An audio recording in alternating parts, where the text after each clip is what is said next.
Hi everyone, Mike Rossi here, inviting you all to join me for the next 6 weeks for a brand new course that I'm offering, Post-Communist Transitions in the Former Soviet Union.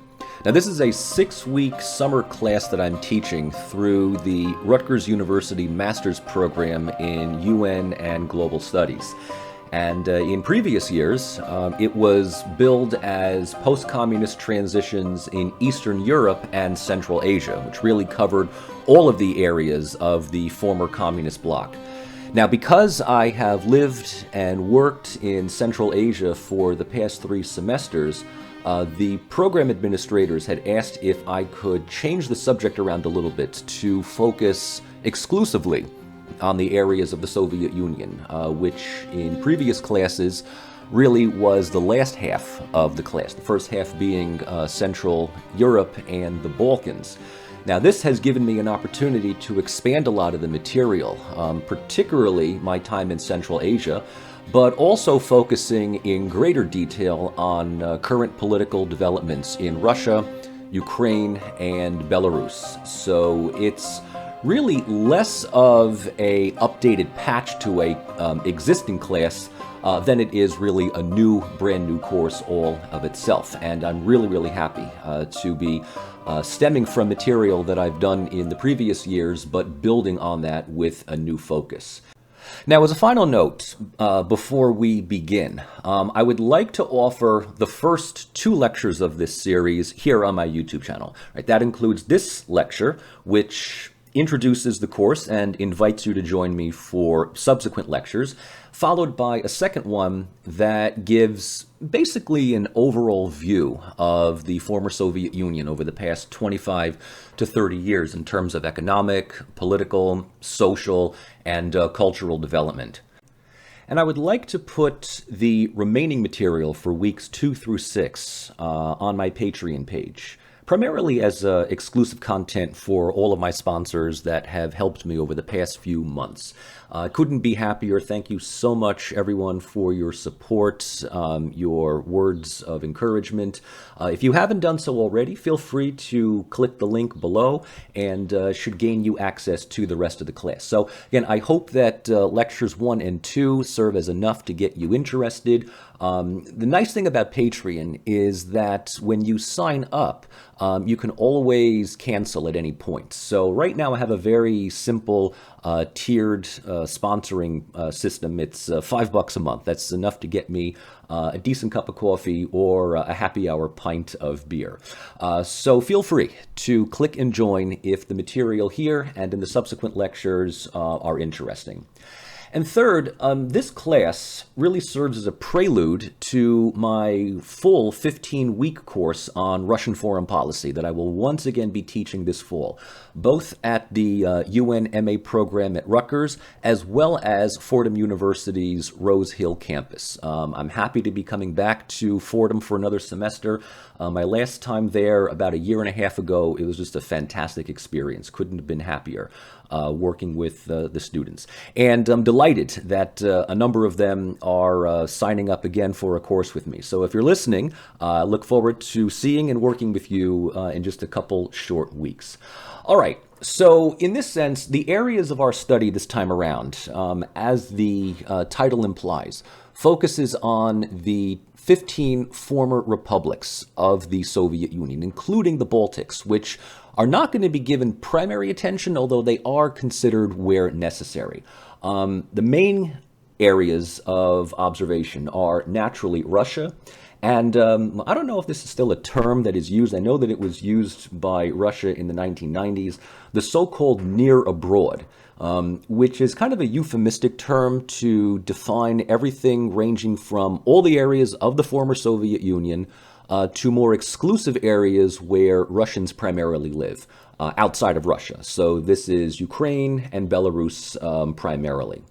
In addition, we are certainly going to be devoting at least 2 weeks to Central Asia. Of course, all of the 5 stands: Kazakhstan, Kyrgyzstan, Tajikistan, Turkmenistan, and the country that I lived and worked in, Uzbekistan. Now, because this is a 6-week course, This is about all the time that I have to devote, unfortunately. If this were a longer, semester-long class, I could include larger regions like the Caucasus. Where possible, and certainly for comparative purposes, I will bring up developments in Georgia, Armenia, and Azerbaijan. And by extension, the disputed territory of Nagorno-Karabakh, which for the past 25 years or so was largely controlled by Armenian forces up until about late November 2020, when a counteroffensive by the Azerbaijani government, aided in no small measure by Turkey, succeeded in taking back about half of the territory. Currently, there are peace negotiations that Russia is brokering between Armenia and Azerbaijan over the final status of Karabakh, which will most likely be reincorporated entirely into the territorial sovereignty of Azerbaijan. Georgia, I will bring up when necessary, especially when we talk about the role of influential external forces, particularly NATO and the European Union. Like Ukraine, there are elements within Georgian political society that have contemplated the idea of joining both of these Western organizations, much to the consternation of Russia. And, because Georgia is geographically located closer to Europe than Central Asia, there is this pull, right? There is this idea that Georgia is more of a European country than really a quote-unquote post-Soviet. And speaking of European countries, right, the Baltics, these are widely considered to be the only success stories of the former Soviet Union.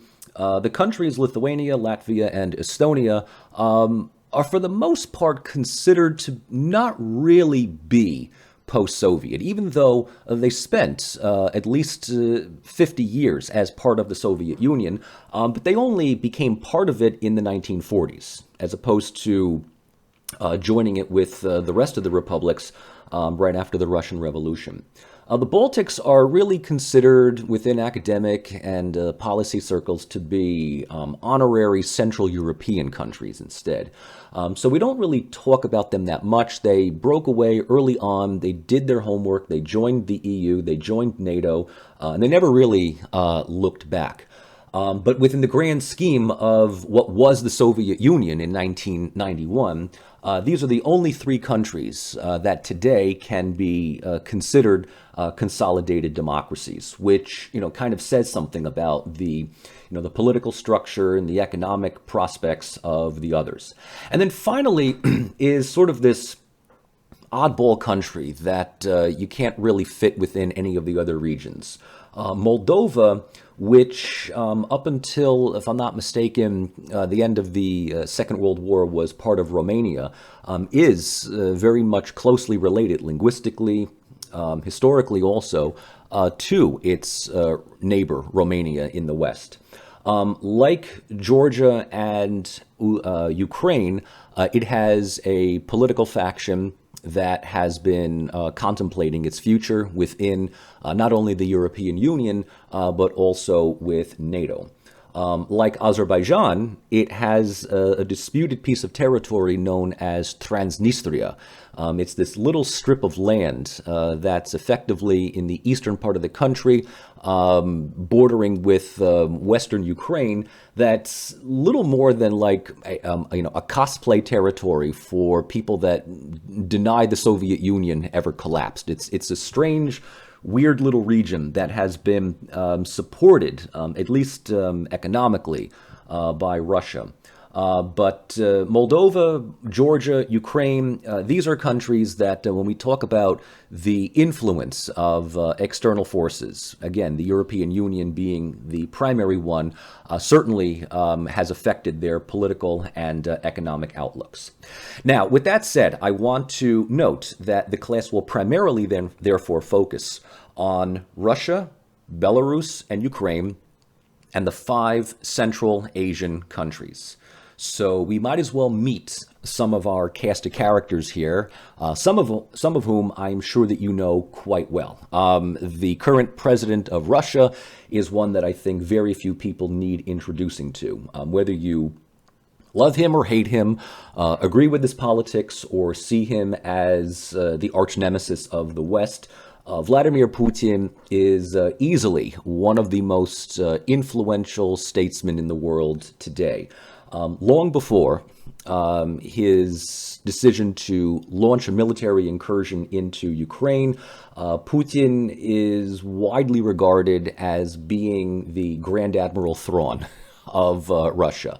He has, in whatever capacity, run the country for more than 20 years, and it is difficult, if not impossible, to talk about political, economic, social, and cultural developments, not just in Russia, but in the former Soviet sphere, without considering the leadership, the charisma, and the decisions of Vladimir Putin.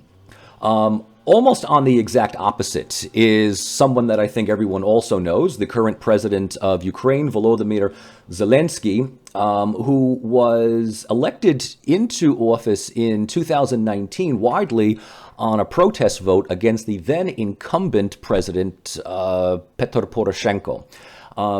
When he was campaigning, this is something that people need reminding of, campaigned that he would open up dialogue with Russia and try to find some solution to the frozen conflict in the Donbas region.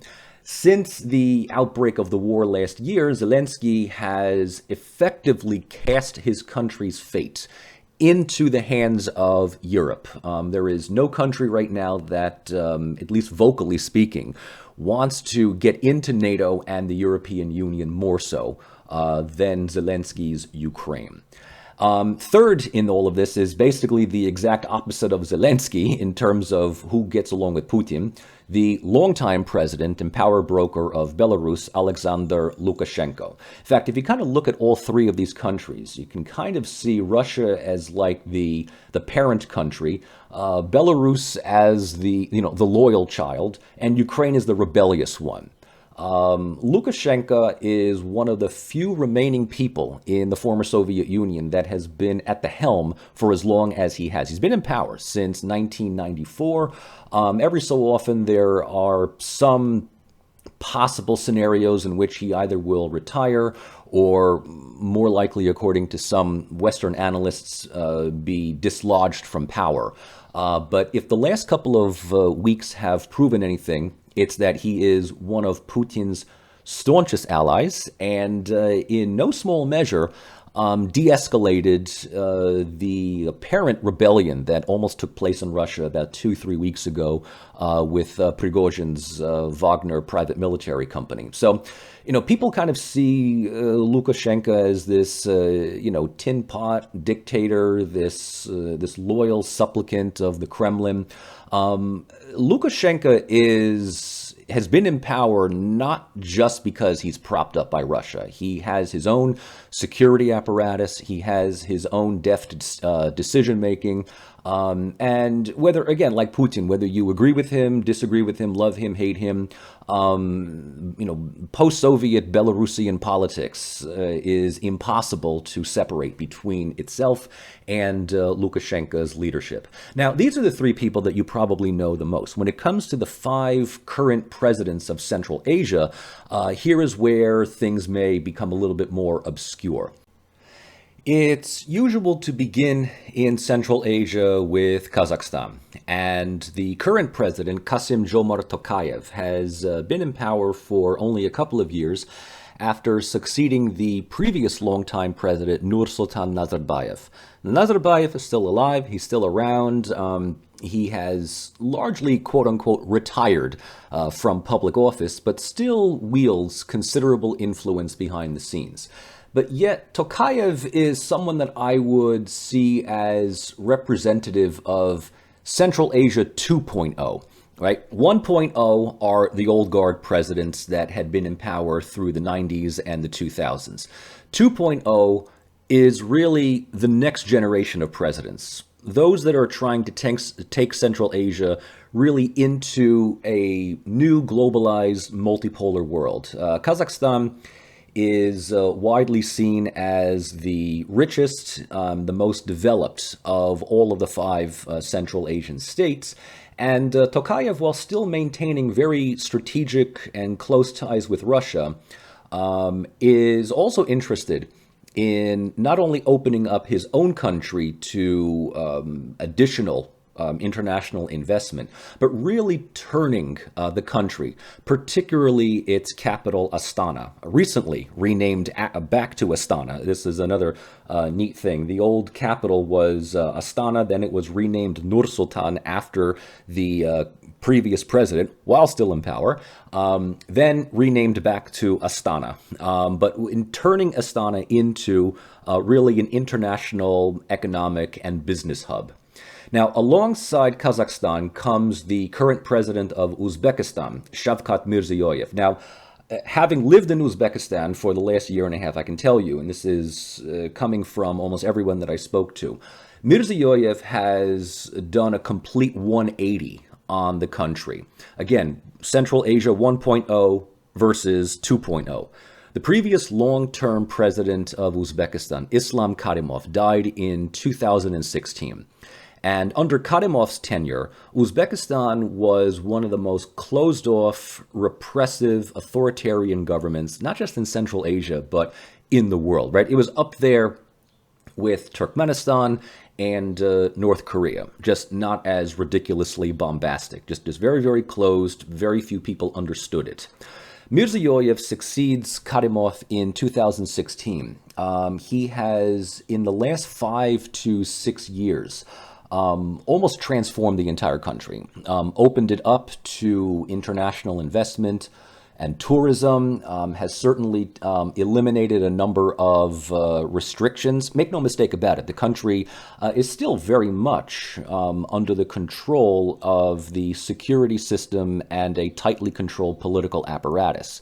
But the feelings of oppressiveness is certainly changed. Mirziyoyev also, at the time of this recording, just won re-election again. Now, again, we're talking about elections in Central Asia where, for the most part, the electoral process is, procedural. It's just done for purposes of showing people that they have it. It was widely understood that Mirziyoyev was going to get re-elected. But he's pretty popular among the population who compare his leadership with that of Karimov. So, like Kazakhstan, Uzbekistan is really in Central Asia 2.0 mode and remains to be seen where the next 5 to 10 years of the country will go. Then there is Sadir Japarov, who is the current president of Kyrgyzstan. Now, unlike Kazakhstan and Uzbekistan, which have long-term leaders from the early 90s onwards, Kyrgyzstan is kind of the oddball country in Central Asia, in that Japarov is, if I'm not mistaken, he's either the 5th or I think the 6th president to serve as in the country. Kyrgyzstan has gone through 2 revolutions, colored revolutions. We'll explain that in just a couple of minutes here. And I think that this has much to do with the idea that the first president of Kyrgyzstan, Askar Akayev, was not a political party boss like the other 4 stands, but an academic. And so in this sense, he has Akayev, who had been thrown out of power in 2005, just kind of led the country in a different manner. But secondly, Kyrgyzstan never really had the type of unity that we find in the other 4 countries, meaning that regionalism and political, some would even say political warlordism, has defined the country up until recently. So in this sense, Kyrgyzstan was the most to flirt with some type of democratic potential. Now, Japarov has been in office for only a couple of years. He seems to have, put the country back into the hands of a top-heavy executive. So whatever flirtatious moment that Kyrgyzstan had with democracy, and for a brief moment, I have to say, Kyrgyzstan transitioned to a parliamentary system as opposed to a presidential. Japarov had none of that, and brought it back to what I think it was brought back to that even before Japarov came to power. Japarov is effectively now trying to be more of a top-heavy president, like his Uzbek and Kazakh colleagues. Then we have one of the last of the old guard. Emomali Rahmon has been the president of Tajikistan since 1994. So like Lukashenko, he is one of the last remaining old guard and has kept Tajikistan still in Central Asia 1.0. One thing I can tell you, having been to Tajikistan, is that you find in the cities and the towns lots of murals of the current president, right? Sort of those North Korean style murals where it's these very colorful paintings of the president either standing in a field of flowers or standing with a whole bunch of children, or better yet, standing in a field of flowers with a bunch of children. And something that I've come to conclude is that if monuments to people in city centers are for people that are currently in power, congratulations, you're living in an authoritarian state. If the monuments are to people that are long dead, there's a greater chance that you're living in a democracy. Tajikistan has been under Rahmon's control since the 90s. And it's hard to gauge what the people think because one of Rahmon's assets is that he is widely regarded as the person that ended the civil war in the country. Now, if you have no idea that there was a civil war in Tajikistan, congratulations, you are part of the 98.5% of the population. But in the 90s, there was a civil war led in no small measure by a number of Islamic movements. And we have to remember, right, Central Asia's primary religion is Islam. And even though all 5 countries are officially secular, there is this fear, and this is especially true in Tajikistan and Uzbekistan, of Muslim radicals threatening the political establishment. Not surprisingly, both Tajikistan and Uzbekistan border Afghanistan. And, in the 90s with the Taliban, this was always a big problem. The Taliban now back in power in Afghanistan, this has always led to a renewed fear. When it comes to Uzbekistan, this is coming to my head right now, right? There's a few border crossings between the two countries, which are heavily guarded by Uzbek forces. Tajikistan is more of an open border with mountains. So the Pamir Mountains just kind of provide a natural area that are shared between the two countries. So there's this understanding among Tajiks that things could be better in the country, but they could be a lot worse. Now, Rahman is in his early 80s, so he's either going to pass on or retire at some point. And right now, prognoses look to his son being groomed to succeed him. Now, some people are not happy with this because we're not interested in political dynasties. But there really is no, at the moment, credible opposition within the country. And there's no one else within Rahman's party that the president could think of appointing as a successor. But make no mistake about it, whatever happens, whatever succession of power happens in Tajikistan, if Rahman is still alive at that moment, he will undoubtedly have the king-making decision to decide. If he passes on beforehand, and we don't know if he's going to stay in power up until that moment, it's likely that his son could take over. And speaking of political dynasties, we get to the final country, and the one that is probably the least understood, Turkmenistan. Now, this is the only country in Central Asia that I have yet to go to, and it's not because I don't want to, it's just because I can't. No one can. The country is effectively closed to everyone except people with Turkmeni passports and foreign officials. I tried, trust me, I tried getting into Turkmenistan because it's the one place that I really, really want to see. But Turkmenistan is, of all of the countries, still the most repressive, the most authoritarian, the most isolated. Ironically, it is easier for an American citizen to go to North Korea than Turkmenistan. And we have diplomatic relations with Turkmenistan. The issue is that the country, really it's two things. Officially, the country has remained closed since the COVID pandemic, right? That's the official excuse that is being given. A couple of months ago, when I was close to the border of Turkmenistan in Uzbekistan, I was visiting Khiva. Beautiful, beautiful city. I was talking with my driver who was taking me from the airport to Khiva, and I asked about Turkmenistan, and he just very flatly said, no, there's just no way. I mean, all the borders are shut. Even Uzbeks can't go. I think the other, more unofficial reason for why the country is shut is because the current leadership under Serdar Berdimuhamedov, who became president last year, and he is the son of the previous president, Gurbanguly Berdimuhamedov. Try saying that 3 times fast, right? Is engaged in some kind of internal consolidation within the state. Turkmenistan has had 3 presidents since. The first president, Saparmat Niyazov, more openly and euphemistically known as Turkmenbashi, is the stuff of hyperbolic dictator absurdism.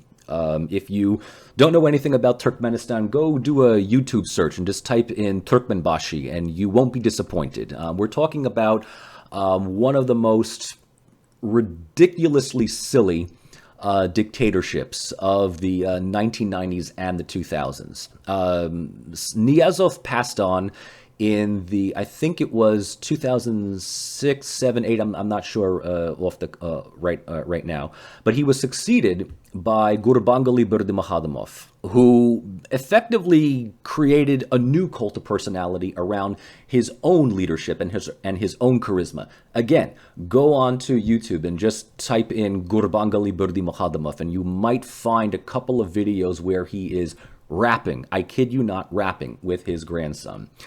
Last year, Gurbanguly, who is not old, I think he's in like his 50s, 60s or something like that, decided he was going to step down from power. Just off the cuff, he's just going to step down from power. And within like 48 hours or so, called for elections, right? Elections. Again, elections take place in all 5 of these Central Asian states. And surprise, surprise, he had nominated his son, Serdar, as his successor. And wouldn't you know, within 72 hours, Serdar is elected on a landslide victory.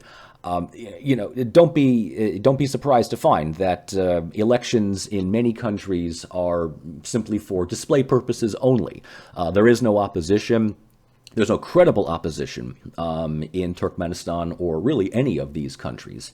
But Serdar, who is in his upper 30s, is a relatively unknown individual, but not surprisingly has continued to keep the country locked down, and we'll find out. Right? We will find out what really goes on in this country if it ever opens up. So these are really the 8 primary characters that we're going to be looking at with their respective countries over the next 5 to 6 weeks. So in this sense, we might as well take a look at what this course, what these series of lectures are going to cover. This is stemming from, right, a pre-existing course on democratic transition that I've taught. Really, this is kind of like the second spin-off, right? This is post-communist transition in the former Soviet Union, which stems from post-communist transition in Eastern Europe and Central Asia, which in and of itself stems from a larger, broader theoretical course, Theories of Democratic Transitions. This is one of the nice things about teaching in academia. You just kind of build new courses by, creating a core base from a pre-existing one. Still, this class examines advanced theoretical, historical, and comparative studies of social and political transitions from single-party communist rule in the countries of the former Soviet Union, right? So, so you get exactly what the title implies. But I want to mention that this is not a study in democratic transition, really for two reasons. A, none of the non-Baltic Soviet, former Soviet republics have transitioned to democracies. But at the same time, I don't want to prejudice the analysis by assuming that democracy was something that all transitioning countries looked to in the first place. So we are really looking at political transition, right? Just simply transition from one type of government into something else. Some countries transition into democracies. Some transition into just different types of authoritarian regimes. Some even transition into more authoritarian variants than what they came from. So this is not a class that looks at the success or failure of democracy in the former Soviet Union, but what each of the 15, more realistically 12, former Soviet republics became in the last 30 or so years, right? So we are looking at the study in the theories of political transition in relation to two things. One, the nature of the authoritarian regime that they are stemming from, and the conditions of regime collapse. So if we think for a moment here, we start from this idea that all 15 former Soviet republics emerged from the same political apparatus in 1991. Some transitioned to democracy, like the Baltic states. Others have transitioned into some type of mishmash, hodgepodge hybrid regime in which elections are held, but it's pretty obvious that there are a cadre of elites that hold on to power. And, a smaller group have just simply consolidated their hold on power and become even more authoritarian than they were in the 1990s. What were the capabilities of each of these Soviet republics? Infrastructure, politics, economics, culture, mobility at the time of transition. And maybe that helps us understand why some countries are more authoritarian than others. The second thing that this course, that these series of lectures will look at, is the use of statecraft and governance in proximity to exogenous influences. Right? It's another, jargonistic way of saying, how do these transitioning countries act in relation to, both geographically as well as diplomatically, with the outside world? And in the former Soviet Union, we're really looking at least three major influencers. The European Union, Russia, which never ceases to be a major power, and China, which certainly by the early 2000s becomes, especially for Central Asia, a country that cannot be ignored. So the thing is that when we look at countries transitioning, and this is across the board, whether it's in the former Soviet Union, Eastern Europe, the Middle East, Latin America, whatever, countries are not transitioning in a vacuum. They are transitioning alongside international developments. And these countries are constantly in communication with other countries, other influences. To that measure, we can also look at the United States for that matter. And do these influential forces on the outside have any ability at influencing, changing decision-making on the inside? And, you really got two choices here. You can either open your country up to diplomatic influence, or you can shut your country down, like North Korea and Turkmenistan. But I wouldn't really recommend doing that, because you shut your country down, you effectively become really an isolated autocracy. And the third thing that we're going to look at, and this is something that I've become more and more willing to admit openly, is a critical assessment of the quality of democracy. Within the academic literature, there is this presumption, right, that democracy is the best solution to all developing, changing, transitioning, modernizing countries. And, I don't disagree with that. But what kind of democracy are we talking about? If we're just simply talking about, minimal standards of procedural elections and the presence of two or more political parties, well, then congratulations. The vast majority of the world has that. But, I've never really been a fan of these minimal requirements of democracy, something that I just simply label as democracy as structure. If you have periodic elections and a constitution that sounds great and the presence of some nascent, political opposition, that doesn't make you a democracy, right? A democracy is something that you almost have to go and experience. For instance, there is very weak democracy as structure in Central Asia, but a rather potentially large amount of what I call democracy as practice. And that is the behaviors and the attitudes and the value systems of the people. And that's something that gives me some kind of optimism that, even in countries like Central Asia, there is hope for some democratic future. But it's not going to lie in procedural operations. It's really going to reside more so in the way in which the people see themselves as citizens within the country, right? The notions of social justice, the importance of social welfare. And this is something that goes beyond what is just categorically labeled as liberal democracy that is so championed by the West. So, this class is going to look at both the merits and I will have no problem admitting the shortcomings of liberal democracy. 3 decades after the series of social revolutions that took place in almost all of these countries from 1989 to 1991. Now, what do I mean by liberal democracy? It is... There is a definition of liberal democracy, which of course implies not just the procedural rule of law, the separation of powers, electoral turnover, political pluralism, civil liberties, but increasingly liberal democracy is associated with Western values. And this is something that has, I think, been much more problematic in areas of the former Soviet Union than many would want to admit. Here's where normative ideals take place and take precedence over empirical evidence.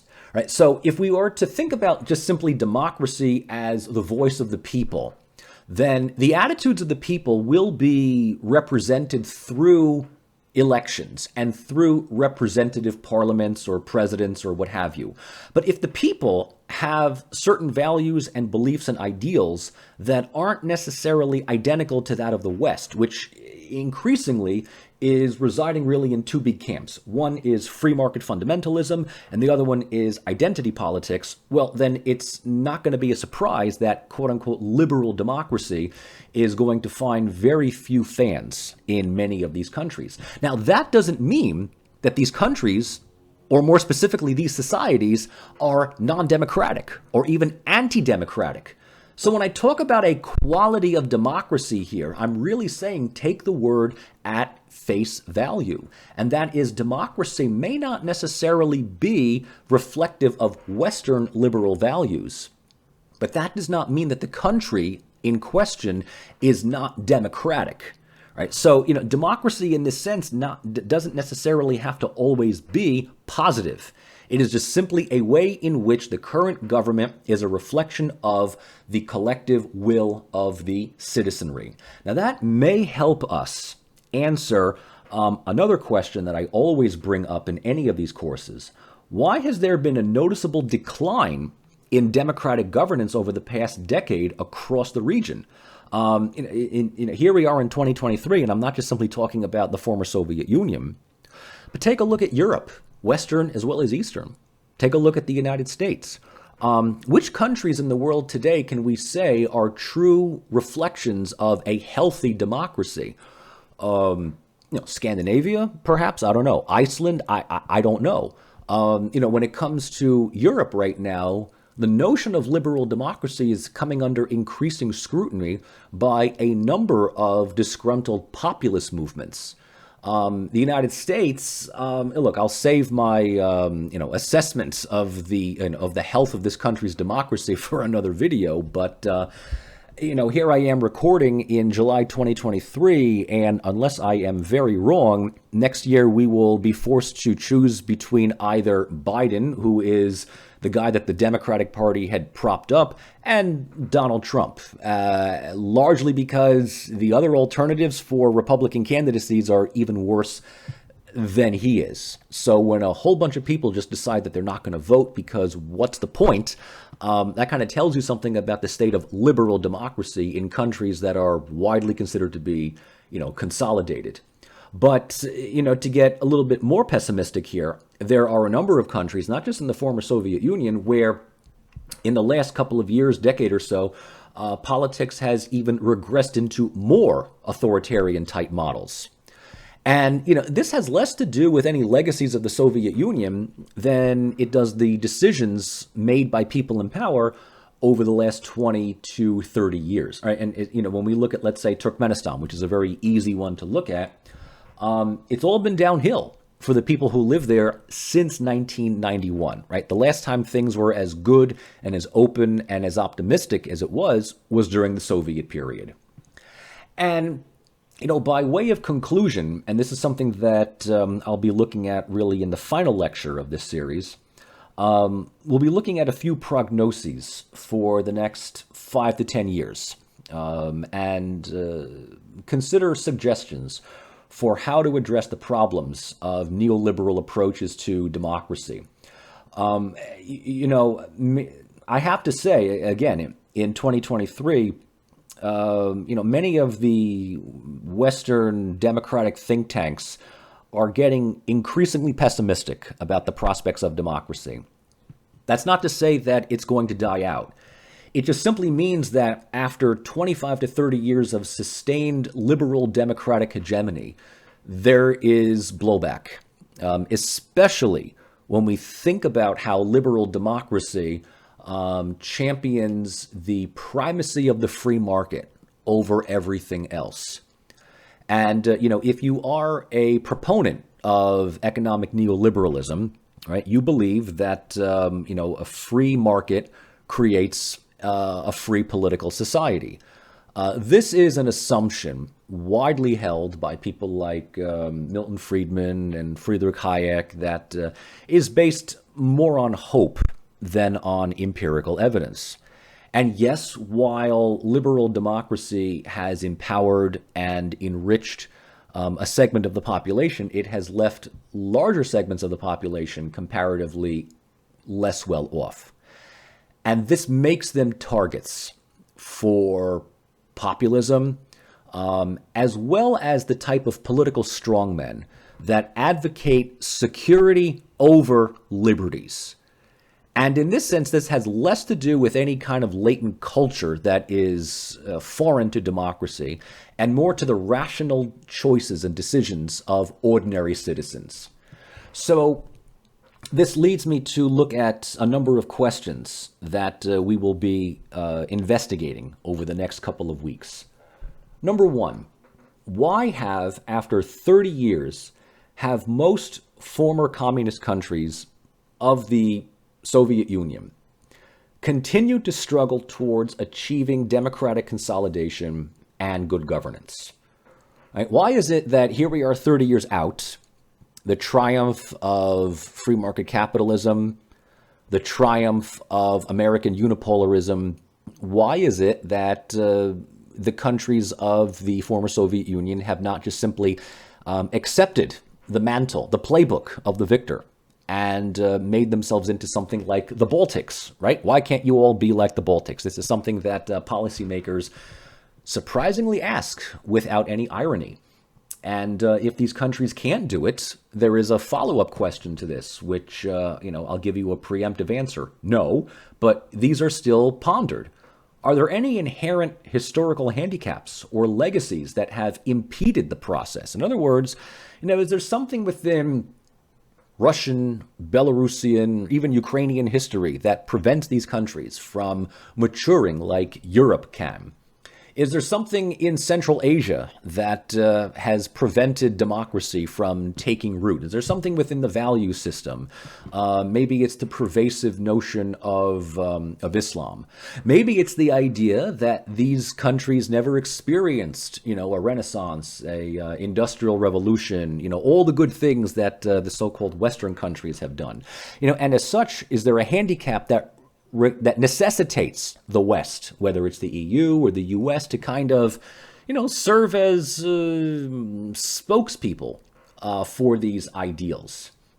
And this is kind of the second question then. What are the role of external actors in shaping and directing the transition paths available and influencing, even exploiting, the different tasks countries face in these transitions? Now, in the olden days, when this class was taught as a wider post-communist study of Eastern Europe all the way to Central Asia, we noted the important presence of the European Union in Central Europe and the Balkans to kind of serve as an organization that wields considerable amounts of leverage in getting countries to transition away from single-party authoritarian rule and economic state planning into some type of liberal, democratic free market. And if nothing else, the European Union to countries like Poland and the Czech Republic and Romania and Bulgaria and Croatia, Lithuania, Estonia, and all those other countries is just simply the light at the end of the tunnel, right? It's the IKEA instruction manual for how to go about restructuring your country to something that gets you into an exclusive community of economically privileged states.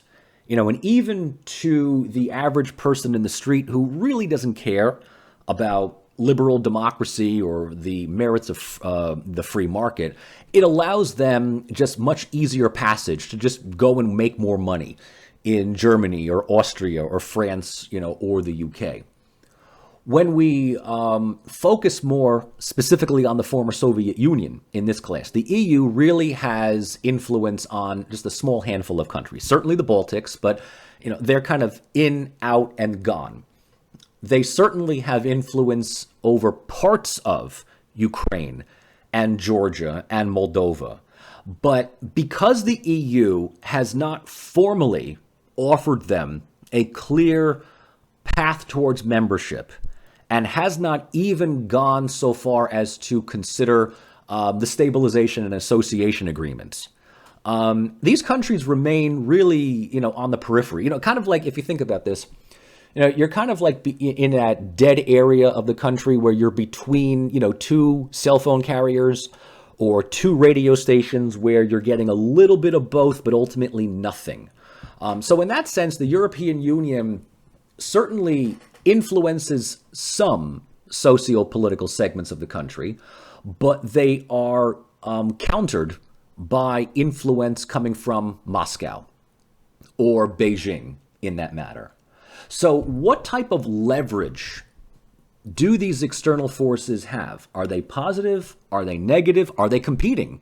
Right? And this is especially true when we look at countries like Ukraine and Georgia and Moldova, in which the influence of the EU is countered by persistent influence from Russia.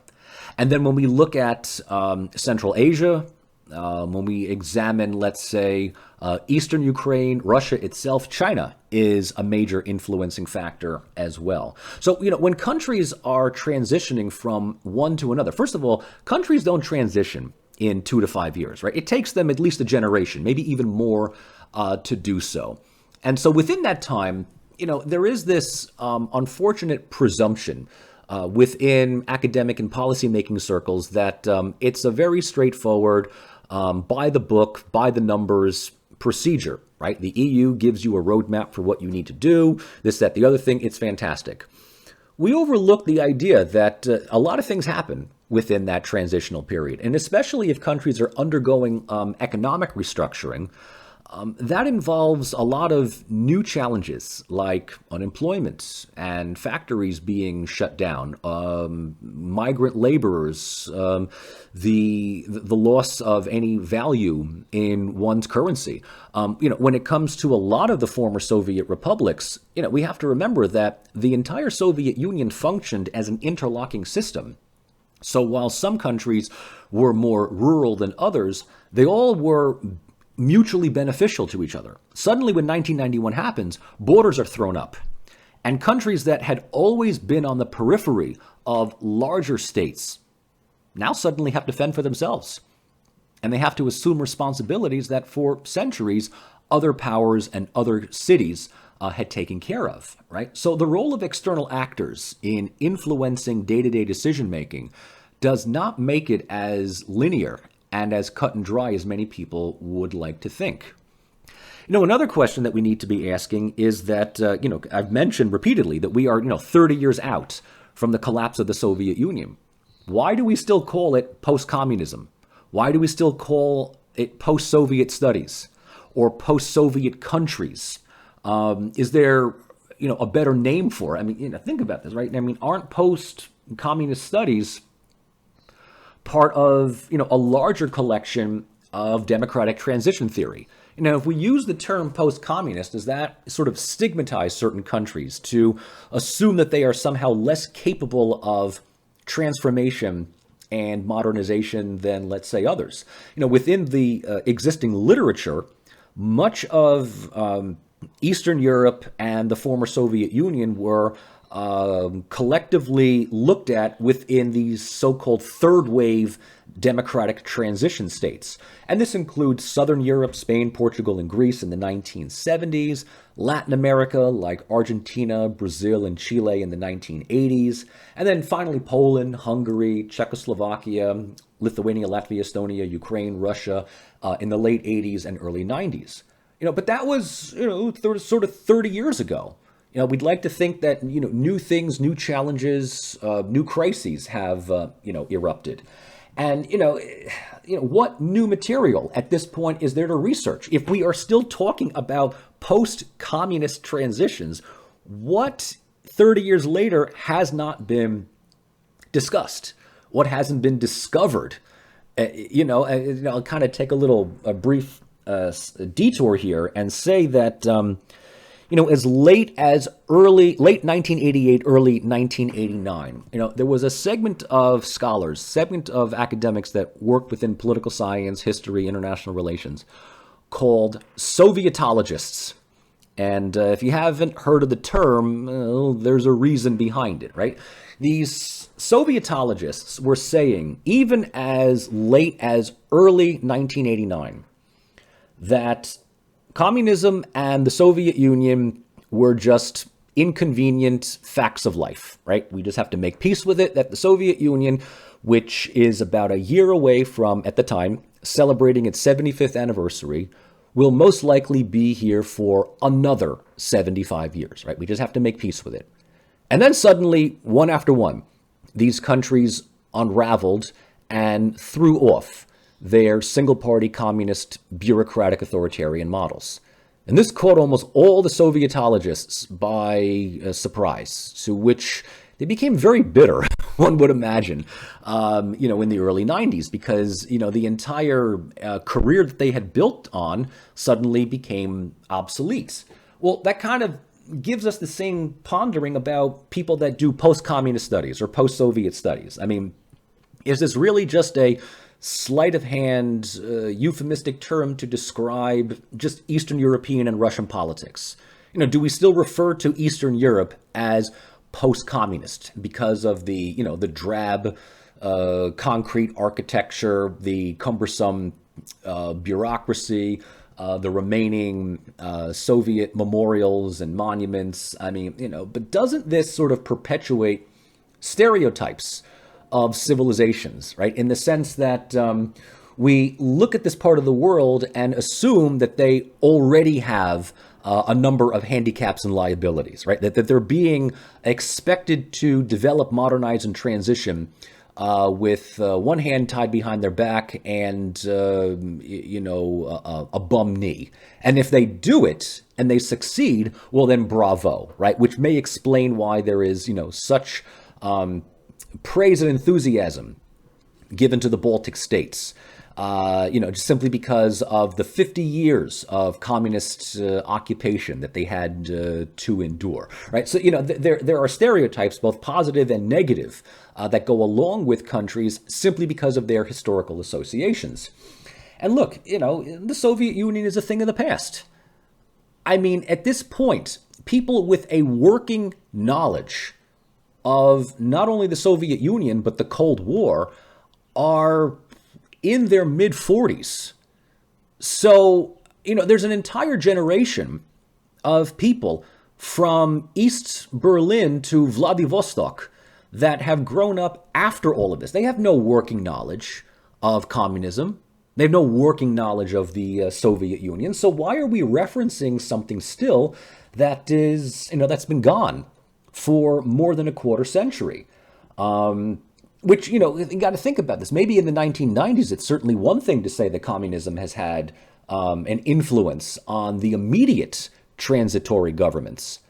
But where are we now? I mean, what effects have communism had on the current government's understudy? And, how long do we study this, something that and call it post-X? We refer to Russia as post-Soviet, Central Asia as post-communist. We don't refer to Germany as post-Nazi. We don't refer to Italy or Spain as post-fascist. We don't refer to India or Nigeria or South Africa as post-colonial, or post-apartheid at that moment, right? And so a lot of the earlier historical classifications have gone away, yet we still use the term either post-communist or post-Soviet. Interestingly enough, as I was putting together the material for this lecture, I came across on social media this little blurb by AP alerting all of us in how to properly categorize and cite certain things within our studies. And it sort of suggested to not refer to, the 14 minus Russian countries of the former Soviet Union still as former Soviet republics, or at least use the word Soviet to that. Right, that these countries have their own histories and their own methods of development. And so to constantly associate them with a state that no longer exists for the past 30 years kind of prejudices and stigmatizes the way that one thinks. And yet at the same time, ladies and gentlemen, at the exact same time, I feel that there is still some validity in referring to it as post-communist and even post-Soviet. And I say this not because I believe that communism, Marxism has still some omnipotent control over the fate of millions of people 30 years later, but largely because these transitions, and when I say these transitions, I'm including Eastern Europe, the Balkans, everything. They are all taking place along very specific political, economic, and sociocultural axioms. Now, each state was different in its approach to communism, Marxism. And I will go on record to say that, at least ideologically speaking, the notion of the omnipresence of Marxism, the ideological paramount importance of Marxism, for the most part, died out in the late 60s and early 70s. This is especially true when it comes to Eastern Europe. The Balkans sort of kept this going for at least until the 1980s.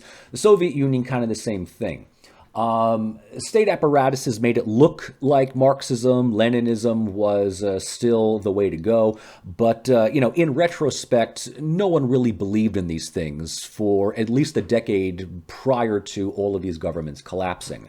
So the point that we're trying to mention here is that the importance of still using post-communist transitions or post-Soviet transitions gives us the understanding that these countries are all beginning from some relatively similar starting point. And all subsequent studies on post-authoritarian government and the search for good governance emanates from really one country's omnipresent state control, right? And that is the Soviet Union. This is even more simplistic when we look at just the former Soviet countries themselves. They all stem from one country that collapses from August to December of 1991.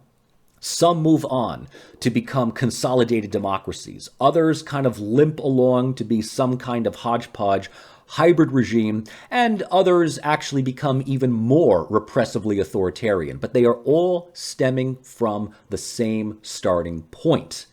And once we understand the independence of at least these 15 post-Soviet countries, not, to discount Eastern Europe and the Balkans, all of them have been associated with international communities and organizations that, whether they deny it or not, perceive the regions with certain labels, right? So, even the European Union for decades looked at their expansion into the former communist Eastern Europe with the idea that they're former communist first, Eastern European second, right? So the understanding that these countries that are applying to the European Union don't really have any assets to speak of besides cheap exploitable labor, but more to the point, they're coming to the EU as supplicants. All right, they're almost coming to them as political and economic refugees. The same thing with NATO, right? NATO looks at and justifies its expansion even today within the idea that aspiring countries like Ukraine are doing so because they want to assure security from Russia or from the old Soviet model, right? So there is this sense of sympathy that many in the West give these countries. And the same thing goes to Georgia, Moldova. It was earlier given to the Baltics, right? That these are countries coming out of the cold and want to join the cool kids, right? So even then, positive stereotypes still will look at countries without calling them former communist or former Soviet countries, but assuming that they are. And even within more Russian Chinese spheres of influence, right? So here we're talking about sort of the non-EU areas.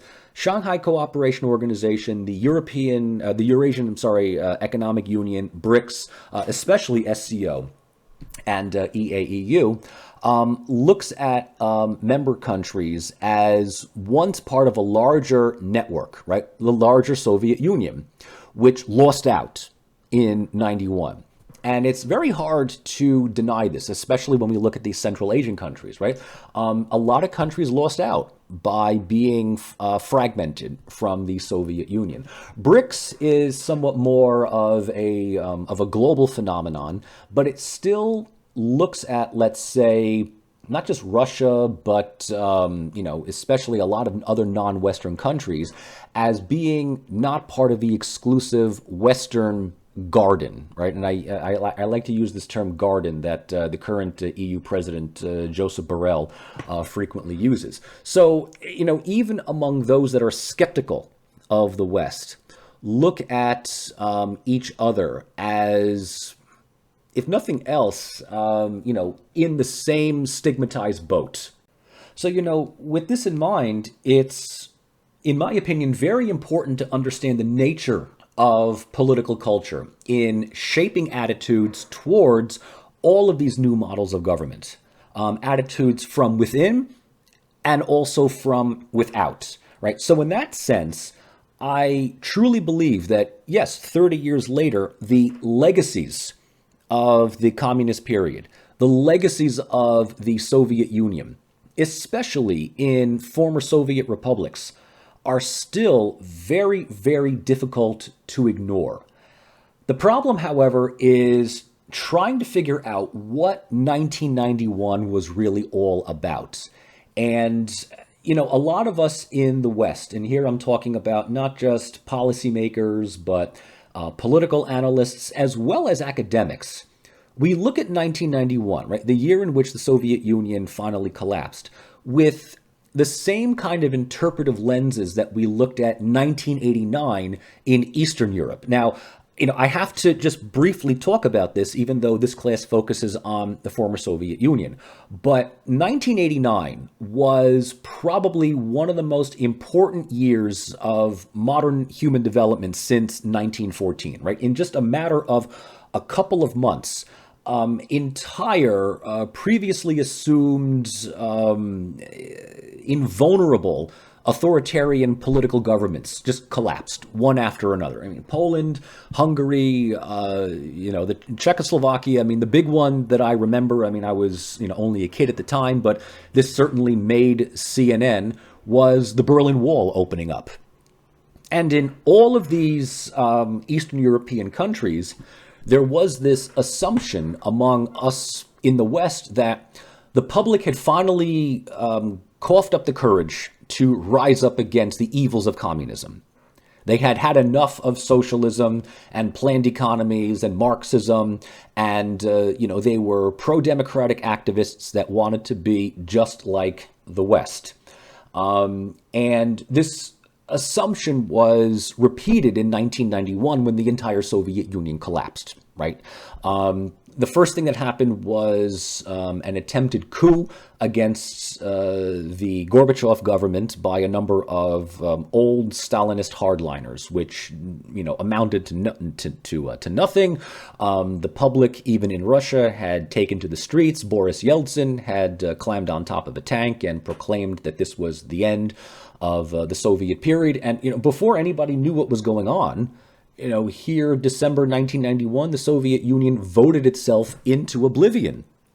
And, without the benefit of hindsight, it's understandable that many of us in the West took this as a victory, right? Communism dies, it loses, democracy, capitalism wins.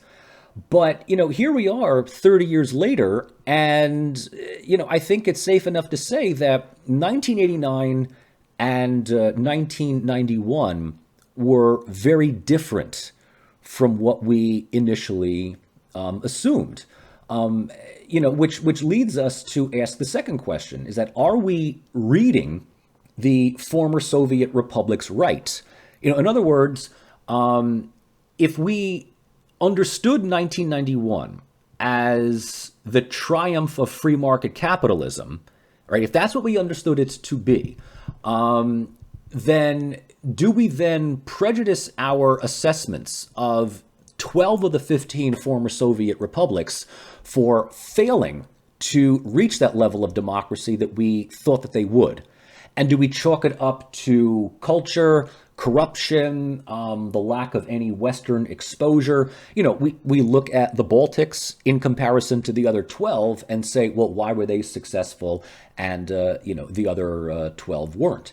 And I think a lot of this has to do with the assumption that, again, 1989 and 1991 were open indictments, open referendums on socialism. And, it's safe enough to say 30 years later that public understandings of communism, Marxism, Leninism, and all that kind of stuff as an ideology to get up in the morning for died out in the 1960s through, let's say, the late 1970s. Right? Communism as an ideology to fight for really died in Eastern Europe, I would say, in 1968. Right? It hobbled along through the 70s, through these uncharismatic, omnipresent bureaucratic authoritarian dictatorships. Nobody really cared. Nobody really believed in them. But it was one of those dictatorships, Poland, Hungary, Czechoslovakia, that effectively said to its citizens, don't ruffle our feathers and we won't make your life inconvenient. Soviet Union, I think, hobbled along until, let's say, Gorbachev comes in. And, Gorbachev is not someone that openly advocated for the end of communism, but his new approach on reforming the Soviet Union was a major departure from what was assumed beforehand. So, when we then look at 1989 in Central and Eastern Europe and 1991 in the last hours of the Soviet Union, it's more convincing to see these as really a sign of internal state decay.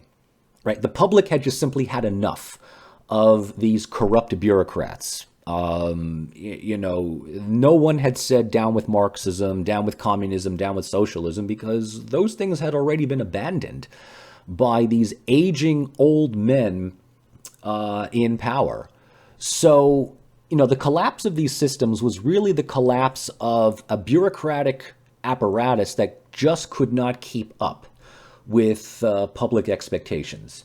And, this hypothesis of mine is reinforced with this understanding that throughout the region, and here I'm talking about the Balkans, former Yugoslavia, former Soviet Union, even parts of Eastern Europe, not as much, but it's there. There's a surprising amount of nostalgia for the communist period. That's not to say that there are a number of closet communists and Marxists that are ready to bring back the old, Soviet system. But to the ordinary person, and here is something that we in academia oftentimes don't take as serious enough. The ordinary person in the street doesn't care about politics. I realize this, if I can get a little personal right now, I realize that, sort of like the heart and mind of the current feeling, the public feeling in Uzbekistan, if not Uzbekistan, certainly Tashkent. It's not the universities and it's not the think tanks. It's the local markets, right? It's just the local open markets that ordinary people shop at. And, do they ultimately care that their country is authoritarian or not democratic? Not really. What they care about is, are they going to earn enough money to pay their bills? Is the cost of living still able to be met by their income? There is corruption, but at the same time, people benefit from low levels of corruption. Do they get up in the morning and lament that the country is not a liberal democracy? And so there is this nostalgia for the Soviet Union, especially among older people, because they're able to remember what life was like in the 70s and the 80s, juxtaposed to that of the 90s and the 2000s. And yeah, the sense of what we call in the field authoritarian nostalgia kind of romanticizes the past by comparing the good moments of the past with the bad moments of the present. And it's very important to understand this. This is especially true in the former Soviet Union and much of the former Yugoslavia. And that is the 1990s may have been a great decade to be alive if you were in the United States. It was survivalism for the recently liberated post-communist world. Economic cronyism, organized criminal syndicates, the rise in unemployment, all kinds of losses in job security, and the idea that the West was effectively telling these countries to privatize as quickly as possible meant a significant drop-off in the quality of life. A small segment of the population got enormously rich, and that was usually through graft, clientelism, and just outright stealing. So, yeah, older generations are going to remember the Soviet period as a time of prosperity. And when we get to Central Asia, those were the good old days. It's sort of something that even my students will say that, their parents and, especially their grandparents will remember fondly the Soviet period. And here I'm talking about the Brezhnev period, which was a time of plenty, right? A time of prosperity for much of Central Asia. So, when we use the word post-communist, post-Soviet, yeah, it's 30 years late, but there is still some relevancy. There's still some validity in understanding that these terms still largely characterize, if not the current political apparatus, certainly large segments of public perception. So, in this way, I want to, finish out this introduction to this course by stating what this class does and doesn't do. What will we look at and what you shouldn't assume that I will do. So the first thing is that this class offers an objective and analytical study into the nature of post-Soviet socio-political and socio-economic statecraft. So I don't approach it from any particular bias. I am certainly not approaching this from Team Liberal Democracy. And in this sense, it will not just simply be a critique on the perceived lack of democratic social capital or liberal democratic qualities. It's sort of silly to chide a number of these countries for not having the same degrees of political rights and civil liberties in long-standing democratic states when most of these countries emerged as sovereign entities of their own within, sort of the last generation. So this class will neither glorify nor condemn the political systems of states, but I will try to explain why these countries are the way that they are. I'm not making excuses. I'm just simply saying this is what is.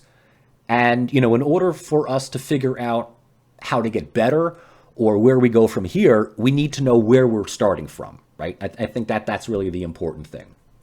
The second thing is that this class will give a fair and honest assessment of the historical development in states that I have to insist on inherited sovereignty, right? This is also something that I don't think gets enough attention. When the Soviet Union collapsed, we had 15 countries that emerged within a period of a couple of months as independent states. Some had done their homework and had planned, a year or two beforehand. This may explain why the Baltics were, comparatively better than others. But, as I euphemistically muse about Central Asia, and I sort of mentioned this almost tongue-in-cheek to my students over the past year, is that back in 1991, their grandparents went to bed one night in the Soviet Union and woke up the next morning as an independent country. And we're kind of wondering what happened, right? And as much as we would like to think that the vast majority of people in the former Soviet Union were rejoicing that this state no longer exists, the actual majority woke up absolutely terrified at what the prospects would be. This was not independence that most people wanted. There was a sense that the Soviet Union needed to reform, needed to improve, but no one was expecting, let alone wanting, the country to completely collapse. So in this understanding, a lot of these countries have spent the past 2 to 3 decades just trying to get on their feet and figure out how to run their own affairs. This is especially true when we talk about the Stan countries that have never been independent. Right? They've never had their own sovereign responsibility beforehand. So, to suggest that you can go from being a part of a larger empire to a fully consolidated democratic sovereign state within a few short years is, I don't know any country that has really done that. So to blame all of this, to blame the endemic nature of corruption, authoritarianism, the lack of political pluralism on the communist period or the Soviet period is, I think, presumptuous. Obviously, yes, the Soviet Union does have an effect on these countries' developments, but we also need to understand that, 2 to 3 decades have taken place since then. And one thing that I will bring up more extensively in the next lecture is the all-pervasive security apparatus that dominates most of these countries. And at the end of the day, the public is kind of given this choice to make. You can either have national security or you can have civil liberties, but you can't have both. Which one do you need first?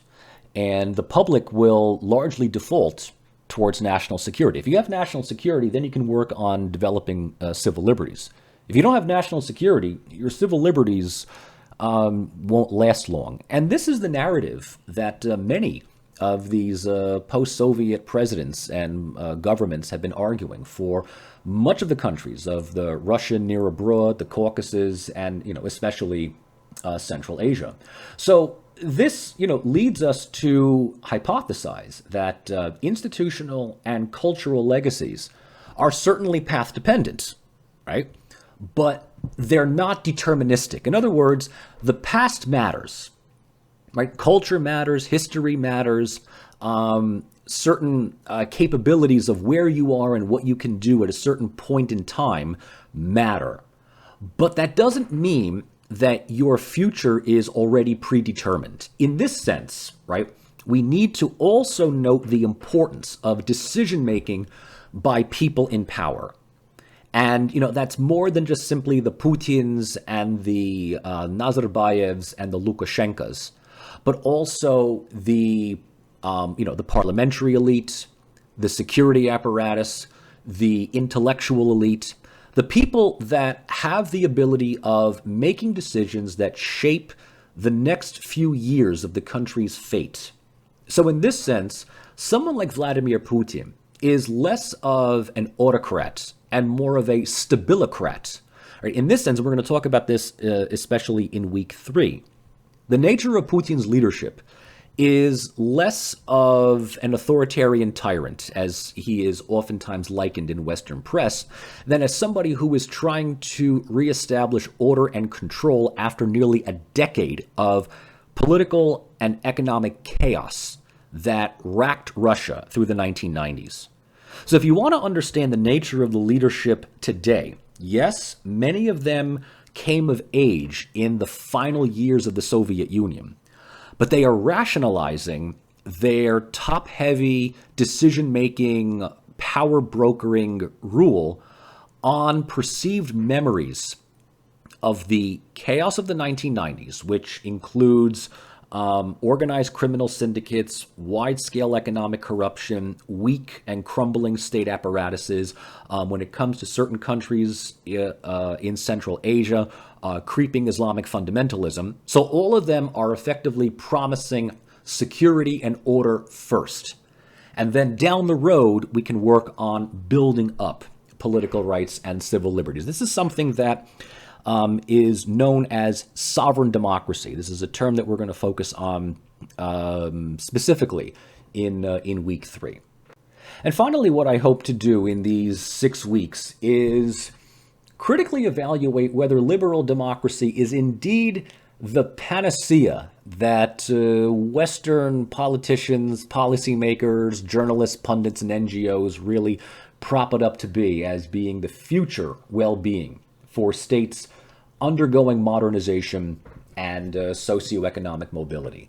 Right now, Ukraine is kind of the controversial experiment, right? In the idea that states have 2 choices, right? They can remain in the post-Soviet sphere and remain, at best, illiberal hybrid regimes controlled by a cadre of political and economic kleptocrats, or, they can level up and be the mature, civilized group of countries that exist within the gated community of the European Union. Those forces in Ukraine that have, as I said, cast their country's fate to a European future are putting a lot on the line. And during this process, the very notion of liberal democracy is actually being suspended. In the last week or so, Zelensky has stated, and I don't know whether this is going to be official or not, that there shouldn't be elections in the country until the war is over, in which case neither Zelensky nor his parliament will ever have to be accountable by running for office. Now, this is a clear suspension, a clear violation of democratic procedure. I don't know if their Western champions are going to say anything about it, or whether they're going to sweep that under the rug because, well, the ends will effectively justify the means here. But, we are talking about the world in 2023. And as I've already mentioned, right, liberal democracy has, sort of taken a beating over the past couple of years. I'm not saying that it's an endangered species, and I'm not saying that there's something better out there. What I am saying is that the previously held assumption that all roads for states lead to an eventual liberal democratic end may either be a lot longer of a road than we thought, or one that many countries are just simply not taking. In kind of my weaker moments, I'm sort of looking at the development of what's happening in Central Asia, which is really modernization outside of any real democratization, and saying that they may very well bypass liberal democracy altogether in favor of a sort of a Chinese corporatist state capitalist model in which, all of the economic, materialistic, and consumeristic comforts of life are guaranteed without having to worry about changing people in parliament every 5 to 7 years. So while this isn't a class that will indirectly undermine the notion of democracy, I really feel that if we are to understand the last 2 to 3 decades of the former Soviet Union correctly, if we are to read that area correctly, we need to probably come to terms with the idea that liberal democracy is at best, a very, very long-term goal that might be something to consider in the next 1 or 2 generations. And more soberingly, something that has never really caught popularity outside of a small circle of, urbanized 20 and 30 somethings. So, with that, I say welcome aboard. The next lecture is going to look more in depth at sort of the state of the field of the former Soviet Union in terms of its political, economic, institutional, industrial, and cultural attributes in the last 2 to 3 decades. But, I hope that this introduction has gotten you interested in wanting to learn more. And as I said, the next lecture will also be available here on my YouTube channel. But when we get to the internal political dynamics of Russia, more critical analyses of the war in Ukraine, and political and cultural developments in Central Asia, I invite you all to my Patreon page. And if you would like to become a Patreon sponsor, these exclusive lectures are yours to listen to and enjoy, as well as comment on. So I invite you all to join me over the next 6 weeks as we get into our metaphorical Lada and do a road trip through the former Soviet Union, and I hope you enjoy the ride.